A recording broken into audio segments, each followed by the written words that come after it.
어제 아침에 일어나니까 간밤에 고개한 동기 목사님이 보내준 찬양이 대화방에 기다리고 있었습니다. 선교사의 삶이라는 김석균 목사가 작곡한 찬양이었습니다. 이런 글이 남겨 있었어요. 목사로 일평생 사는 동역자들에게, 특히 선교사로 살고 있는 모든 분들에게 이 노래를 선물합니다. 선교사가 아닌 제가 듣는데 눈물이 납니다 하면서 글을 올려놓았습니다. 아침에 눈을 뜨자마자 이 찬양을 듣고 제가 그곳에 답을 이렇게 보냈답니다. 귀한 찬양 고맙습니다. 그런데 우리 모두 주님을 사랑하게 살아온 사람 아니던가요?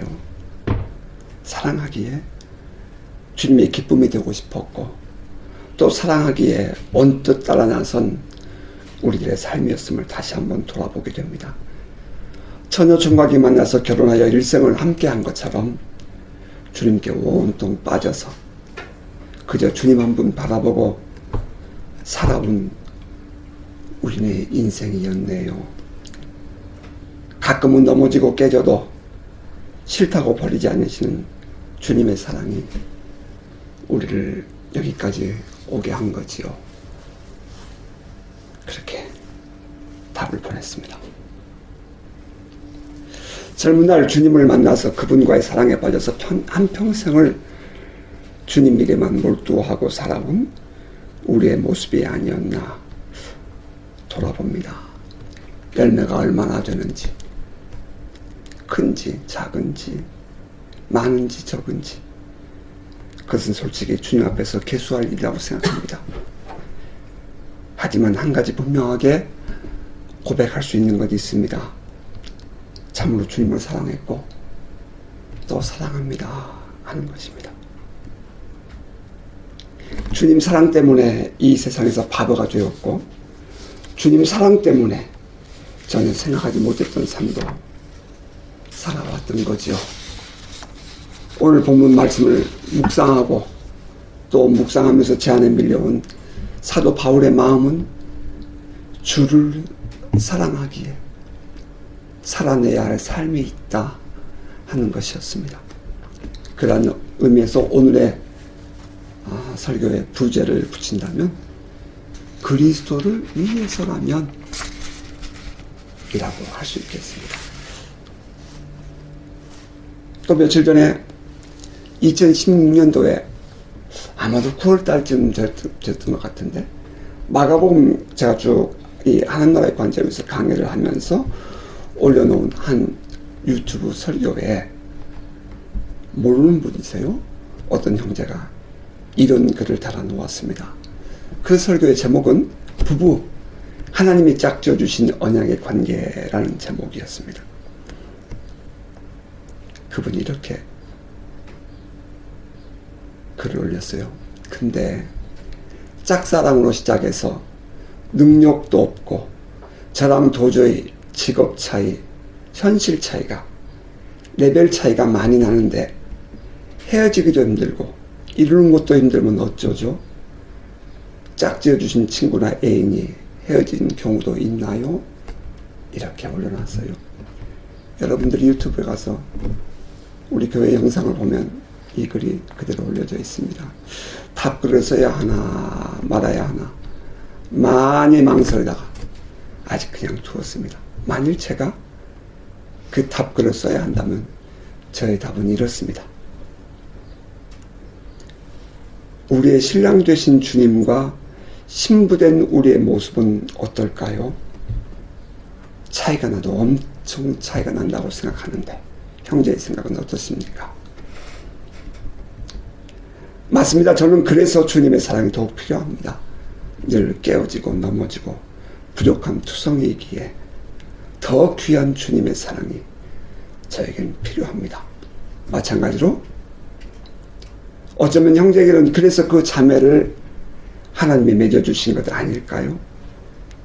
자매의 부족함을 채워주라고, 자매의 연약함을 감당해 주라고 주님이 두 분을 맺어주셨다면 형제는 어떻게 하시렵니까? 주님이 우리를 사랑하신다는 것이 변하지 않은 언약이듯이 부부 또한 우리가 서로를 위해서 하나님 앞에서 고백한 언약 관계입니다. 바로 이것이 우리가 살아내야 할 신앙이랍니다. 이렇게 말해주고 싶어요. 여러분 어떻게 생각하십니까?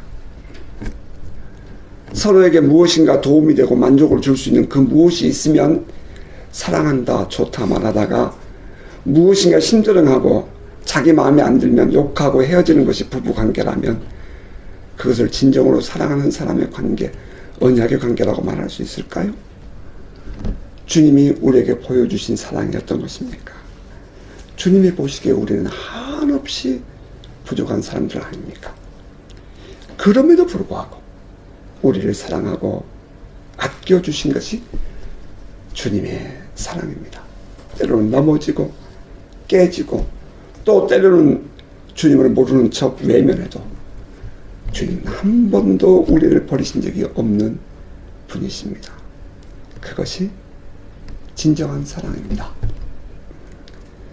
참 사노라면 쉽지 않은 이야기일 겁니다. 하지만 주님이 우리에게 보여주신 사랑이 그러했고 우리로 하여금 그렇게 살아야 한다 라고 주님은 말씀하셨습니다. 한 주간 내내 말씀을 묵상하면서 제 마음에서 벗어날 수 없었던 생각은 사도 바울이 그 사랑에 포로되어 살고 있더라는 것입니다. 주님을 처음 만나던 날 그는 삶에서 진정한 가치가 무엇인지를 알았고 그분을 위해서 자신의 모든 삶을 던졌습니다. 사랑하는 그분 예수 그리스도를 위해서라면 사랑하는 그분 예수 그리스도를 위해서라면 이라는 전제하에 자기의 모든 삶을 그는 드렸습니다. 그리고 그 예수 그리스도를 전하는 일에 전 생애를 바쳤습니다. 자, 이쯤 되면 우리는 여기서 오늘날 사람들이 흔히 말하는 것처럼 어리석은 질문을 하나 해야 합니다. 그래서 사도 바울은 잘 살았대? 그래서 사도 바울은 복을 받았대?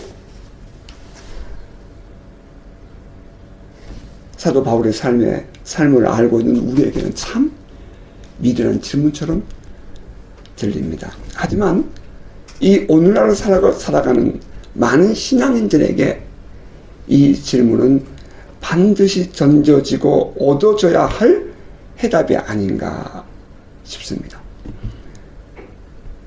젊은 청년 신랑 신부가 결혼을 할 때에 그들은 큰 꿈을 갖고 시작하지요. 처음에는 장래가 괜찮을 듯이 보입니다. 그런데 살아보세요. 모든 일이 다 그렇게 호락호락 생각처럼 되는 것 아니지 않습니까? 살다가 어려운 일을 만나면 함께 헤쳐나가는 것이고 기쁜 일을 만나면 함께 즐거워하는 것입니다. 때로는 상대방이 크게 실망을 시킬 때도 있죠. 그러면 그것을 참고 기다려주면서 같이 성장해 가는 것입니다. 이때에 그 어려운 상황들을 이겨낼 수 있는 힘, 저는 그것이 그럼에도 불구하고 라는 마음이라고 생각합니다. 주님이 우리에게 보여주신 것처럼 말입니다. 사도 바울의 삶은 주님을 사랑하기에 살아내는 삶이었습니다. 쉽지 않은 삶이었죠. 주를 위해 열심을 내면 낼수록 어떤 선한 열매, 기쁨의 그만큼이나 고난도 컸습니다. 지금 이 본문을 기록하고 있는 이 빌립보서를 기록하고 있는 사도의 상황 또한 마찬가지입니다. 지금도 주님의 사랑을 전하다가 죄수의 몸이 되어서 묶여 있는 것입니다. 그의 발에는 무거운 착고가 묶여 있었습니다.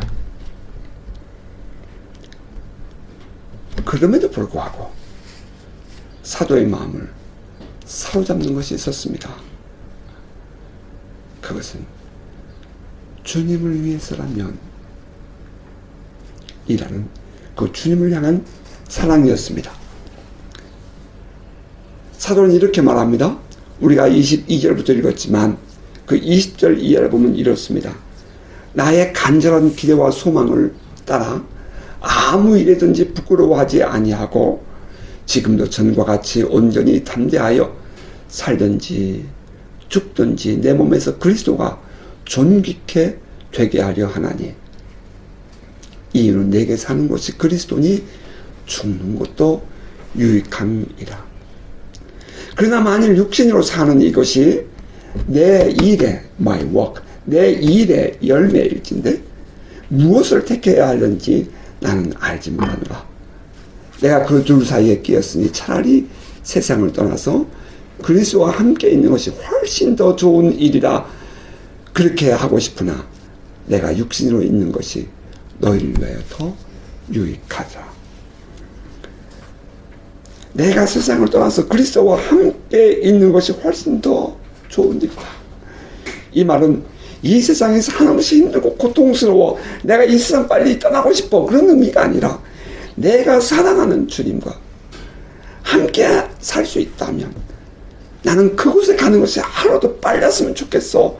그런 고백인 것이며 내가 주님을 사랑하기에 이 세상을 떠나 주님을 만날 수 있다면 나는 그것이 훨씬 더 좋아 라는 그런 고백이죠.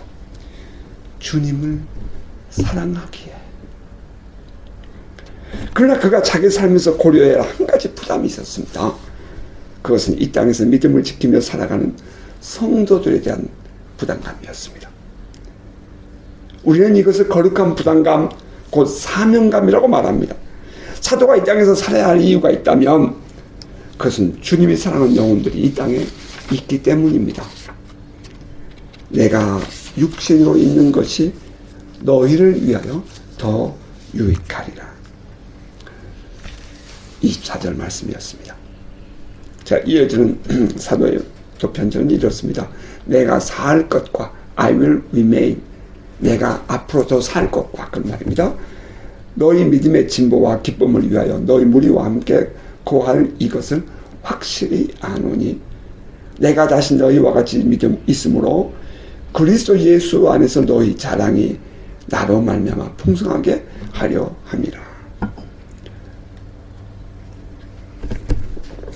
내가 다시 너희와 같이 있으므로 그리스도 예수 안에서 너희 자랑이 나로 말미암아 풍성하게 하려 한다. 성도들의 신앙을 생각하면 성도들의 신앙을 생각하면서 지금 그들을 격려하고 있는 사도의 마음이 느껴지죠. 이 빌립보에 있는 성도들에게 사도 바울이 예루살렘에 갔다가 포로가 되어서 가이사 앞에 상소를 하고 로마에 끌려갔다는 소식은 매우 충격적인 이야기였습니다. 그 미래가 어떻게 될지 알 수가 없는 거예요. 그때의 사도가 보낸 이 편지에 보면 내가 살 것과 내가 I will remain, 내가 살아남을 거야 그런 말이죠. 그리고 내가 너희들에게 함께 갈 거야. 그 너희들과 함께 있을 거야. 내가 그 살아온 모든 삶의 과정을 너희가 잘 알잖아. 나의 삶이 곧 너희의 자랑이 되기를 원해. 그런 말입니다.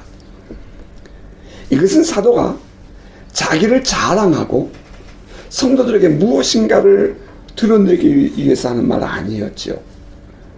사도 바울이 그들과 함께 있어서 사도 바울이 그들과 함께 있어 주는 것만으로도 빌립보 교회 성도들은 큰 힘과 위로를 받았습니다. 그래서 사도는 혹시나 사도가 로마 감옥에서 죽으면 어떻게 할까 염려하는 성도들에게 내가 살아서 너희와 함께 거할 것이라고 말하는 것입니다. 당시 빌립보 교회의 성도들을 핍박하던 사람들은 사도가 이제 로마 감옥에 붙잡혔으니 곧 죽을 수도 있다. 그런 말로 이 성도들을 괴롭혔습니다. 이제 너희가 믿는 너희의 신앙, 너희의 대사도라고 말하는 그 사도 바울도 이 로마의 권력 앞에서는 다 끝났어. 이제 너희들 다 끝난 거 아니야? 이러면서 조롱을 했다는 것입니다. 또 일부의 성도들은 그에 대한 영향도 받았고요. 이제 우리가 이렇게 해석하는 것은 단순히 단순히 이렇게 그냥 가상적으로 생각하는 것이 아니라 분명히 오늘 그 뒤에 들어있는 사도의 권면의 말씀을 보면 충분히 그러한 일이 있을 수 있다는 것을 우리는 알 수 있습니다. 자, 27절, 28절입니다. 오직 너희는 그리스도의 복음에 합당하게 생활하라. 이를 내가 너희에게 가보나 떠나 있으나 너희가 한 마음으로 서서 한 뜻으로 복음의 신앙을 위하여 협력하는 것과 무슨 일에든지 대적하는 자들 때문에 두려워하지 아니하는 이 일을 듣고자 함이라. 이것이 그들에게는 멸망의 증거요 너희에게는 구원의 증거니 이는 하나님께로부터 난 것이라.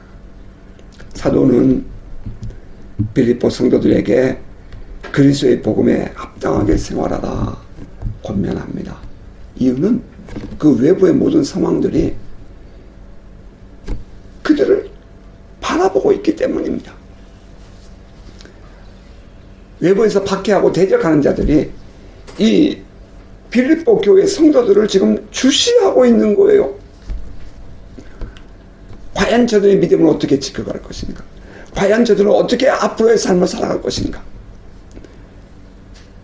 그 대적하는 자들은 이들을 보고 있었어요. 따라서 사도는 그들에게 말하기를 그리스도의 복음에 합당하게 살아라. 우리 그리스도인의 삶은 마치 이렇게 투명한 유리관 속에 사는 것 같은 유리 상자 안에 사는 것 같은 우리들의 삶이랍니다. 따라서 우리가 말하고 우리가 행동하는 모든 것들이 이 세상의 많은 사람들에게 보여지는 거죠. 평가되고 나는 무시하고 아니라고 말할지라도 우리를 바라보는 사람들 모두가 다 전 이근택 목사고 전 어느 교회 성도고 이 모든 것들이 다 오픈되어 있다는 것입니다. 사도는 그들에게 그리스도의 복음에 합당하게 생활하라 라고 말합니다. 자, 그렇다면 어떻게 사는 것이 복음에 합당하게 사는 삶일까요? 이 빌립보 교우들에게 요구되는 그 복음에 합당한 삶은 과연 무엇이었을까요? 그래서 첫째는 한 마음으로 서서 한 뜻으로 복음의 신앙을 위하여 협력하라는 것입니다. 한 마음으로 서서, 거기에 서서라는 그 원어의 의미는 군인들이 질서정연하게 대를 이루고 서 있는 것을 의미합니다. 그때 사용되는 단어입니다. 서서, 한 마음으로 서서 너희들이 믿음 안에 굳게 서서 그 말입니다. 복음에 대해서 우리는 굳게 서야 합니다. 우리가 믿는 우리의 믿음의 도리에 대해서 우리가 굳게 서야 돼요. 그리고 흔들리지 않고 똑바로 서서 모두가 한 뜻으로 신앙을 지켜야 합니다. 그리고 이제 이 복음에 합당한 삶을 살아라 하는 사도의 권면의 두 번째 권면은 뭐냐면 서로가 협력해야 한다 이런 말인 것입니다. 서로 협력해라. 한 마음으로 서서 한 뜻으로 서로가 협력해라. 이런 얘기가 있죠. 한 어린아이가 연을 날리고 있습니다. 연이 높이 올라갑니다. 그때 누군가 질문합니다. 누가 연을 날리니? 그랬더니 소년이 말합니다. 내가 연을 날립니다. 내가 연을 날립니다. 그러니까 연은 내가 날린다라고 소년은 생각을 했습니다. 그러자 또 누가 연을 날리니? 그랬더니 이 바람이 말합니다. 내가 날린다. 바람이 없으면 어떻게 연이 나나? 내가 날린다. 이렇게 얘기했습니다. 그랬더니 또 누가 연을 날리나? 라고 질문합니다. 그랬더니 이번엔 또 실이 말합니다. 내가 날립니다. 가만히 옆에 있던 연꼬리가 또 말합니다. 내가 연을 날립니다. 내가 없으면 이 연이 빠르게 날아갈 수가 없습니다. 그런데 여러분 생각해 보십시다. 이 말은 모두가 다 맞는 말이죠. 하지만 모두가 다 틀린 말인 것입니다. 왜냐하면 연은 모두가 같이 날리는 것이기 때문입니다. 우리의 신앙생활, 우리가 하나님 나라를 세워가고 하나님 이 교회를 세워가고 하는 그 모든 것 혼자 하는 것 아닙니다. 누가 혼자 잘해서 주는 것 아니에요. 모두가 함께 서로 협력하여 하는 것입니다. 더구나 대적들이 주시하고 공격하고 넘어뜨리고자 할 때, 그 영적 싸움을 해야 할 때에 모두가 협력하고 합력해야 하는 것입니다. 따라서 이 원수가 이 영적 싸움을 할 때에 하는 것이 있습니다. 그것은 성도들을 수단과 방법을 가리지 않고 하나 되지 못하게 하는 것입니다. 흩어버린 거예요. 흩어지게 하는 거예요. 왜냐하면 성도들이 함께 힘을 모으면 감당할 수 없기 때문입니다. 그래서 사도는 모두가 한 마음으로 서서 한 뜻으로 복음의 신앙을 위하여 협력하라, 이렇게 고민한 것입니다. 그리고 이제 세 번째로 사도가 이 빌립보 교우들에게 말을 합니다. 그 빌립보의 상황 우리는 잘 알지 않습니까? 그 빌립보는 그 로마에 퇴역한 군인들이 모여 있고 작은 로마라고 할 만큼 완전히 새롭게 개발되어진 그런 도시 아니었습니까? 아, 정말 아주 길도 그 마차가 다닐 수 있을 만큼 길이 잘 놓여 있고요. 아주 훌륭한 도시였습니다. 그 속에는 유대인들이 없었어요. 아주 불가소수였습니다. 그래서 이 빌립보에는 회당도 없었지 않습니까? 그런데 그곳에서 복음을 전하고 이제 소수의 빌립보 교우들이 모이게 되고, 그들 가운데는 이방인들 속에서도 예수를 믿는 사람도 있지 않았겠습니까? 그러나 대부분의 사람들이 이 빌립보 교회 성도들을 향해서 대적을 합니다. 그때에 사도가 그들에게 고민하고 있는 복음에 합당하게 서라 하는 그 말은 무슨 일이든지 대적하는 자들 때문에 두려워하지 말라는 것입니다. 우리는 적 앞에서 두려워하여 이렇게 줄어들었던 성경의 역사를 기억합니다. 애굽의 노예로 있다가 광야로 나와서 이제 가나안을 바로 눈앞에 두고 정탐을 하고 돌아온 정탐꾼들의 보고입니다. 그 12명의 각 지파대로 한 명씩 뽑아서 12명의 정탐꾼을 보냈는데 대다수 10명의 정탐꾼이 이렇게 말합니다. 모세에게 하는 말이죠. 당신이 우리를 보낸 땅에 간즉 과연 그 땅은 젖과 꿀이 흐르는 곳이었습니다. 이것은 그 땅의 과일입니다. 그러면서 큰 포도를 보여주죠. 그러나 그 땅 거주민은 강하고 성읍은 견고하고 힘이 클 뿐 아니라 거기서 아낙 자손을 보았으며 아말렉 사람은 남방 땅에 거주하고 헷 사람과 여붓 사람과 아모리 사람은 산지에 거주하고 가나안 사람은 해변과 요단가에 거주하더이다. 그러자 칼렙이 백성들 앞에 서지요.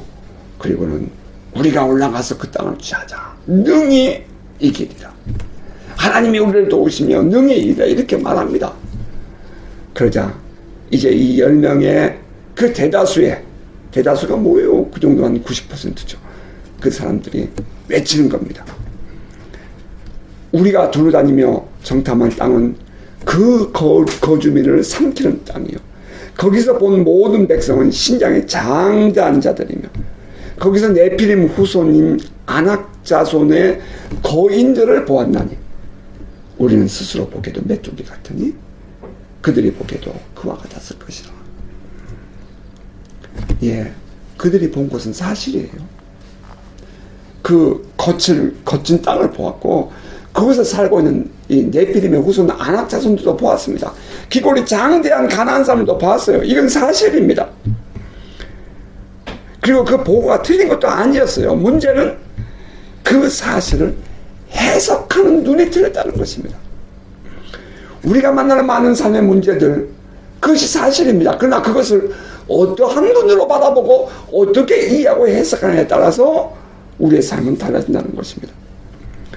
10명의 정탐꾼은 사실을 보고 생각하는 것이 그래서 우리는 아닌데, 우리는 메뚜기 같아 라고 말했지만, 똑같은 사실을 보고도 그들과 함께 계시는 하나님의 믿어진 이 여호수아와 갈렙은 해볼 만한 싸움이야. 하나님 우리를 도와주시면 돼. 가능해. 우리가 올라가서 그 땅을 취하자. 능히 이기리라 라고 말했다는 것입니다. 우리가 선한 일을 할 때 사람들은 위협할 수 있습니다. 현실이 우리 앞을 막을 수도 있어요. 그러나 이때에 겁을 먹지 말고 그 일을 우리는 계속해야 합니다. 그리고 우리가 여기서 분명하게 알아야 할 것 한 가지가 있습니다. 그것은 그들 앞에 담대하게 서야 한다고 하는 말이 당당하게 맞서서 싸워야 한다 그런 말이 아니라는 거예요. 대적들이 위협을 해도 아랑곳하지 않고 복음의 신앙을 위하여 담대하게 나아가야 한다. 킵고잉 해야 된다 그 말입니다. 복음을 전하는 일에 킵고잉 해야 된다. 하나님을 예배하는 일에 킵고잉 해야 된다. 하나님께 기도하는 일에 킵고잉 해야 된다 그 말입니다. 아무리 주변에서 뭐라고 해도 이제 여기서 우리가 이제 신앙인들이 까딱 착각하면 우리가 늘 하나님을 바라보고 믿음으로 살아갈 때에 자꾸 주변에서 우리 고개를 돌려서 하나님을 보지 못하게 합니다. 자꾸 우리의 마음을 뺏기게 하는 거예요. 우리가 하나님께 집중을 해서 하나님과 나와의 관계, 하나님의 말씀을 듣고 하나님의 음성을 듣고 하나님의 뜻을 이루고 이 땅에 복음의 역사를 이루어야 되는데 자꾸 우리로 하여금 세상을 향하게 하고 세상 문제에 바라보게 하고 자꾸 거기에 대해서 말하게 한다 이 말이에요. 그렇게 해서 우리가 하여금 킵고잉 하지 못하게 하는 일들이 일어난다 이 말입니다. 그런데 우리가 분명하게 알아야 할 것은 그들 앞에 담대하게 서야 한다 하는 이 말은 당당하게 맞서 싸운다는 말이 아니라 계속해서 꾸준히 복음의 삶을 살아내고 복음 증가하는 일을 해야 된다 그 말이라는 것입니다. 이에서 사도는 말하기를 이것이 그들에게는 멸망의 증거요 너에게는 구원의 증거니 이는 하나님께로부터 난 것이다 라고 합니다. 자, 그 말하면서 사도는 뜻밖의 말을 해요. 그 다음 절 29절 30절입니다. 그리스도를 위하여 너에게 은혜를 주신 것은 다만 그를 믿을 뿐 아니라 또한 그를 위하여 고난도 받게 하려 하심이라. 너희에게도 그와 같은 싸움이 있으니 너희가 내 안에서 본 바요 이제도 내 안에서 듣는 바니라. 그리스도를 믿고 구원을 받는 것은 하나님의 선물이면 틀림없습니다. 그런데 그로 말미암아 고난을 받는 것도 하나님이 우리에게 허락하신 하나님의 선물이라는 거예요. 참 쉽지가 않죠. 하지만 이것은 사실입니다. 우리가 그리스도를 바르게 믿고자 할 때에 사람들은 욕하고 핍박합니다. 절대로 우리가 예수 잘 믿어서 구원받으라고 박수 주지 않습니다. 절대로 너희들과 함께 잘 모여서 열심히 예배하라고 그렇게 하지 않습니다. 수단과 방법을 가지 않고 박해합니다. 살아계신 하나님의 영이 우리 안에서 역사하신다 할 때에 심지어 우리는 교회 지도자들까지도 우리 안에서 돌을 던지는 모습도 보았습니다. 이게 말이 되는 얘기입니까? 그런데 사도 바울은 이것은 당연한 일이라고 말합니다. 그리스도를 위하여 너에게 은혜를 주신 것은 다만 그를 믿을 뿐 아니라 또한 그를 위하여 고난도 받게 하려 하심이라. 그리스도를 위한 고난을 당하는 선한 싸움은 빌립보 교인들에게만 당한 것이 아니었습니다. 사도 바울 또한 겪었고 또 겪고 있는 일이었습니다. 너희에게도 그와 같은 싸움이 있으니 너희가 내 안에서 본 바요 이제도 내 안에서 듣는 바니라. 그러므로 사도는 예수를 바르게 믿기 위하여 받는 고난을 이상한 일 당한 것처럼 여기지 말고 담대하게 받아들이고 이겨내야 한다 말한 것입니다. 자, 이러한 모든 신앙의 삶에 전제된 것이 무엇입니까? 그것은 주를 사랑하기에 능히 감당해야 할 신앙적 삶이라는 것입니다. 우리는 신앙생활을 하다가 고난을 당하기도 하고 대적들로부터 조롱을 받기도 합니다. 그때 우리가 그리스도의 복음에 합당한 삶을 살아낼 수 있는 비결은 내가 사랑하는 예수 그리스도를 위해서라면 이라는 다짐을 새롭게 하는 것입니다. 자, 말씀을 맺겠습니다. 주님을 사랑하기에 우리가 살아내야 할 삶이 있습니다. 성도된 우리들이 한 마음 한 뜻으로 굳게 서서 서로 협력하는 것입니다. 그리고 대적하는 자들과 막 담대히 맞서 싸우며 당당하게 그리스도의 복음을 전하며 구원의 은혜를 받는 것과 함께 고난도 감수해내겠다는 그런 각오를 하는 것입니다. 이러한 것들이 예수 그리스도를 사랑하기에 마땅히 지불해야 할 가치처럼 여기면서 말입니다. 진정으로 우리가 만난 예수 그리스도를 사랑한다면 우리는 그 예수 그리스도를 말미암아 다가오는 고난도 능히 감당할 수 있습니다. 살아계신 성령 하나님께서 우리와 함께 계시며 우리 안에서 역사하십니다. 지금도 우리와 함께 계시며 당시의 통치를 드러내시는 하나님, 그 하나님의 나라는 실제로 존재하며 우리 예배 가운데 임하십니다. 우리는 그 하나님을 예배하며 이 시간도 그분께 경배와 찬양을 드립니다. 살아계신 하나님, 그 하나님에 대한 갈망, 여호와 하나님의 얼굴을 구하며 하나님의 음성을 듣고 하나님을 만나고자 하는 그런 갈망이 저와 여러분의 예배가 되기를 소원합니다. 이를 위해서 우리 모두 담대하게 복음에 합당한 삶을 살아가십시다. 우리가 사랑하는 예수 그리스도를 위해서라면 무엇이든 힘들겠습니까? 바라기는 한 주간도 주님의 은혜로 성령과 함께 능력 있는 삶을 살아가는 복된 성도 되시기를 주의 이름으로 축복합니다. 아멘.